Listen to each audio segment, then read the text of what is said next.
సంతోషంగా ఉండాలి అంటే ఏం చెయ్యాలనేటువంటి ఆలోచన చాలా మందిలో బలపడుతుంది. సంతోషంగా ఉండాలి. సంతోషంగా ఉండాలి. ఏం చేయాలి సంతోషంగా ఉండాలంటే?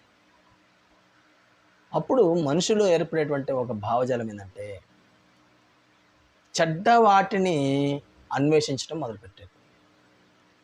చెడ్డ ఆలోచనల వైపు మనిషి ముందుకెళ్ళటం ప్రారంభించాడు. అంటే తన శరీరాన్ని అపవిత్రపరుచుకుంటూ, తన దేవుడు తనలో పెట్టినటువంటి కోరికలను దేవుని మార్గం కాకుండా పాప మార్గంలో తాను దాన్ని నెరవేర్చుకోవడానికి, లేకపోతే దాన్ని సంతృప్తిపరచుకోవడానికి ప్రయత్నం చేసినప్పుడు జరిగేటువంటి మూల్యం, ఫలము సంతోషంగా భావిస్తూ ఉన్నాడు. అంటే పాపం వల్ల కలుగేటువంటి సంతోషమా? పాపం వల్ల వచ్చేటువంటి సంతోషము వ్యర్థము. అది మనుషులకు అర్థం కావటం లేదు. పాపము అనేది నీ జీవితంలో ఉన్నప్పుడు, అది నీకు సంతోషం ఇస్తుంది అన్నప్పుడు, దానివల్ల వచ్చేటువంటి పర్యవసానము, ముగింపు చాలా భయంకరంగా ఉంటుందనే విషయాన్ని గుర్తుపెట్టుకో. ఇక్కడ సంతోషం అనేది పాప సంబంధమైనటువంటి క్రియ లేదు. దేవుడు ఈ భూమి మీద సృష్టించిన ప్రతి వ్యక్తిని సంతోషంగా ఉండటానికే, జీవించడానికే ఎన్ని సృష్టించాడు. ఆహ్లాదకరమైనటువంటి వాతావరణాన్ని దేవుడు ఎందుకు ఇచ్చాడు? మనం సంతోషంగా ఉండాలని, ఆనందంగా ఉండాలని.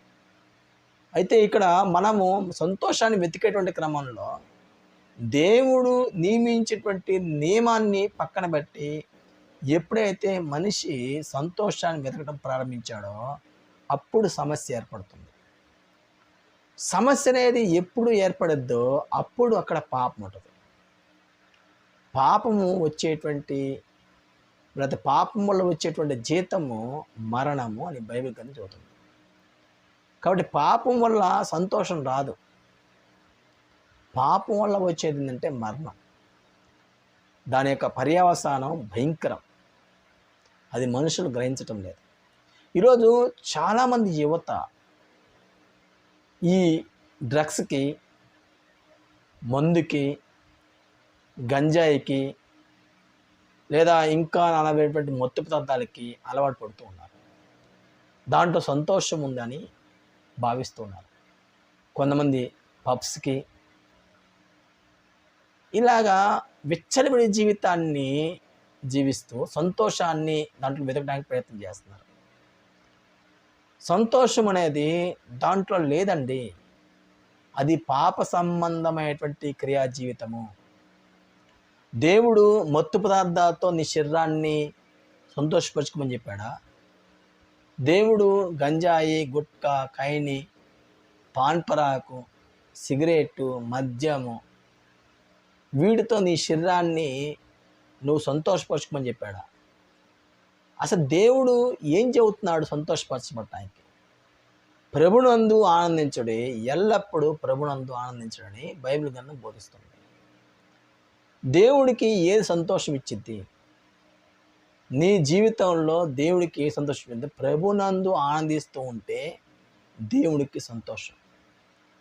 దేవుడు మెచ్చుకుంటాడు, దేవుడు ఆనందపడతాడు. ఈరోజు పాపం వల్ల వచ్చేటువంటి సంతోషాన్ని అది గొప్పగా చెప్పుకుంటారు. కొంతమంది పాపం చేస్తూ కూడా దాన్ని బహిర్గతం చేయడానికి అది గర్వంగాను, అత్యాస్పదంగా చెప్పుకుంటూ ఉంటారు.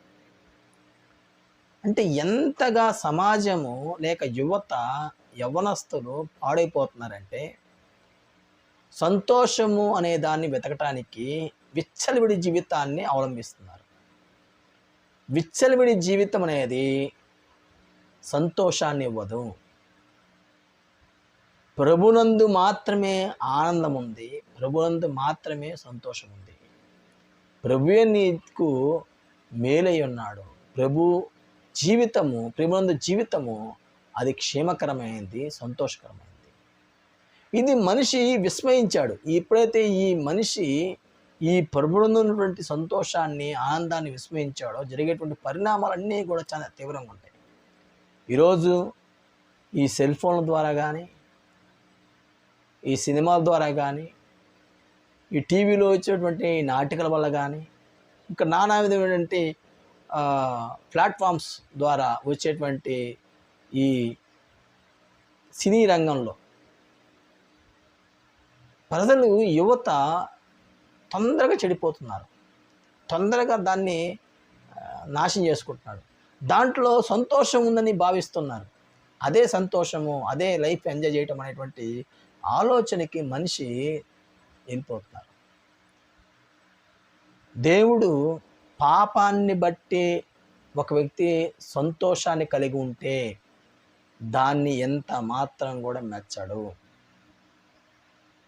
దేవుడికి కావాల్సిందేందో దేవుడి దగ్గర నువ్వు వెతకాలి. దేవుడు నిన్ను ఎందుకో సృష్టించాడో దానికోసం నువ్వు జీవితాన్ని కలిగి ఉండాలి. అందుకే ఈరోజు యవనస్తుల ప్రాణాలు అర్ధాంతరంగా ఎందుకు పోతున్నాయి? అర్ధాంతరంగా వాళ్ళు ఎందుకు చనిపోతున్నారు? వాళ్ళ ఆయుష్ తీరకముందే వారు ఎందుకు ఈ భూమి మీద నుంచి వెడలిపోతున్నారంటే కేవలము వారి యొక్క సంతోషాన్ని ఈ పాపేచ్ఛలతో కూడినటువంటి జీవితంలో వాళ్ళు గడపడం వల్ల. మందు, గంజాయి, గుట్కా, ఖైని, సిగరెట్, మద్యం, ఈ మత్తు పదార్థాలకు సంబంధించినటువంటి వాటి మీద వారి యొక్క సంతోషం ఎదగటం వల్ల నాశనకరమైనటువంటి వాటిని ఎక్కువగా మనిషి ప్రేమిస్తున్నాడు. నాశనాన్ని చేకూర్చేటువంటి వాడి మీద మనసు పెడుతున్నాడు. ఆ వ్యక్తి యొక్క జీవితం నాశనం అయిపోద్ది అనేటువంటి విషయం మీద తను దృష్టి పెట్టడం. దేవుడు నిన్ను ఎందుకు సృష్టించాడో తెలుసా? నీ కొరకు దేవుడు ఏముంచున్నాడో తెలుసా? దేవుడు నీ ఆయుష్ కాలంలో నువ్వు చేయవలసిన పని ఏంటో నీకు తెలుసా? అది తెలుసుకోవాలి మన ఈ జీవితంలో. అది తెలుసుకోవడమే దాంట్లో ఆనందం ఉంది, సంతోషం ఉంది, ఎంతో గొప్ప జీవితం ఉంది దాంట్లో. అది తెలుసుకోకుండా మనిషి తాపత్రపడేటువంటి ప్రతి విషయము చెడ్డదే. అది తెలుసుకోకుండా మనిషి ఆలోచించేటువంటి ప్రతిదీ కూడా చెడ్డదే. ఒకసారి ఆలోచించు, నువ్వు దేని ప్రేమిస్తున్నావు? పాపేచ్ఛలతో కొన్ని జీవితాన్ని ప్రేమించి దాంట్లో సంతోషం వెతుకుతున్నావా? దేవుని యొక్క నీతిని, రాజ్యాన్ని, క్రీస్తు చేసినటువంటి సమాధాన స్థితిని వెతికి నిత్య జీవ సంబంధమైనటువంటి ఉనికిని కలిగి ఉండి నీవు ఆ సంతోషాన్ని కలిగి ఉన్నావా? ఒక్కసారి నువ్వు ఆలోచించుకో. ఏది ముఖ్యమైంది, ఏది గొప్పది, ఏది శాశ్వతమైంది, ఏది మంచిది ఒక్కసారి మనం పరిశీలించుకోవాల్సిన ఆవశ్యకత ఉంది. పాపేచ్ఛలతో కూడిన జీవితం ద్వారా